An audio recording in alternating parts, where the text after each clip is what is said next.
Hello and welcome back to my channel. I'm really glad you're here. Thank you for the subscriptions during the week. And it's an honor that we are going to experience this together.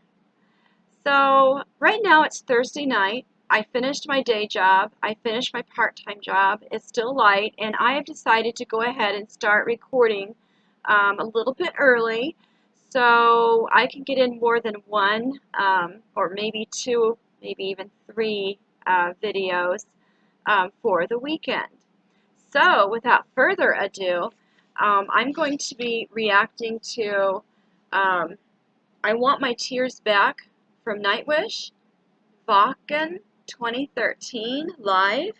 This was suggested by Pila Lindquist, Ellen Hunt, and Nightwish, among others, I'm sure. So without further ado, let's go ahead and get this one started. Okay, here we are. I Want My Tears Back. Let's get started.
I guess I got a little emotional.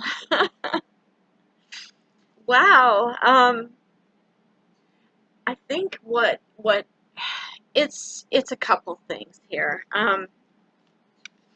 You get a mixture of different instruments, but it takes you back to, they're almost in a time like the 14th century almost. You can hear the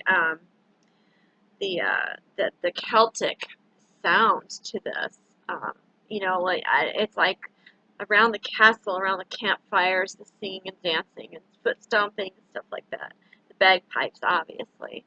But when you, I think the other part of this is wanting the tears back, is seeing life through a time and a place that's, I guess, more innocent. And he's talking about, where is that wonder, and then he goes to talk about all these, these things I heard at the beginning, about these images, memories, and as a poet, I don't think you realize it takes but just one tiny moment in time. It's just one little tidbit of inspiration, and you can be transported back to a different time and place. So, to understand the mind and heart of a poet is something the world really needs to understand more of. So,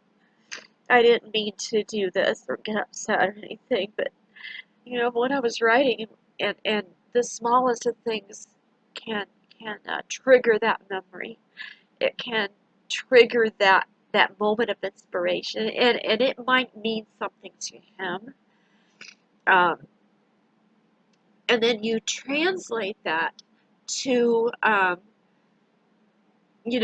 these kind of lyrics that can be shared, and it then can touch people. And the sense of grandfatherly love. There's reasons why he says those things. It's to give that picture. So, all right. Well, I want my tears back, so I guess I'll give a few.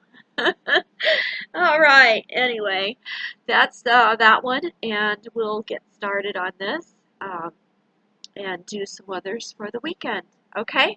All right. Stay tuned. Well, I just reacted to I Want My Tears Back.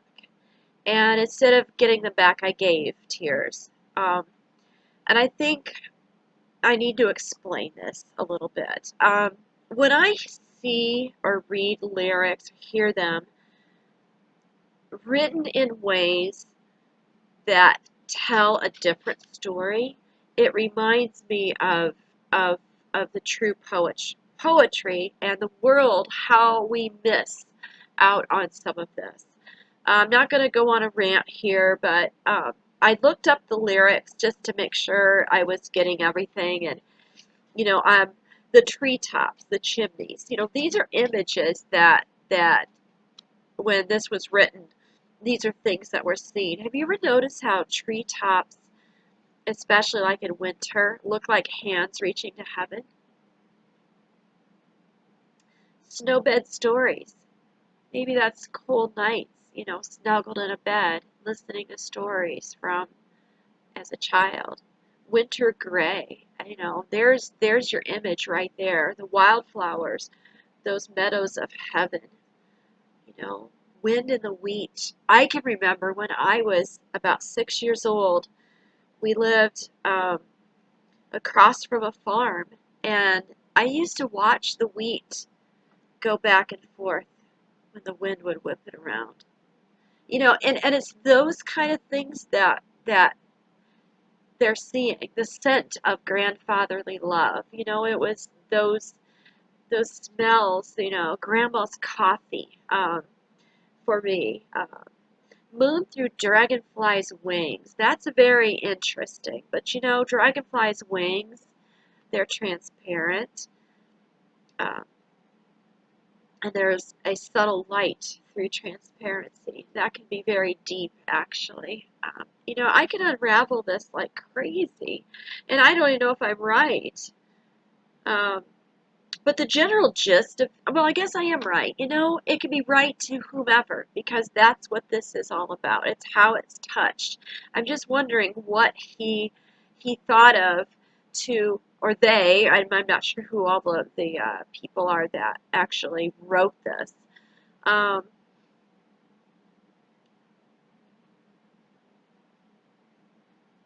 you know, it's just all these things and images of yesteryears, and I just was hoping to try to connect, you know, with this more and explain why I think that it wasn't so much the words as it was the reasons or maybe why he wrote it. I think that touched me a lot. So, all right, I'm going to let it go at that rather than bore you to death. But that's just what happened on that one. So, I don't know. Like I said, I'm not sensationalizing this. There's no way. It's just going to be the first impression, and it is what it is. Um, that's what it is here. So, all right.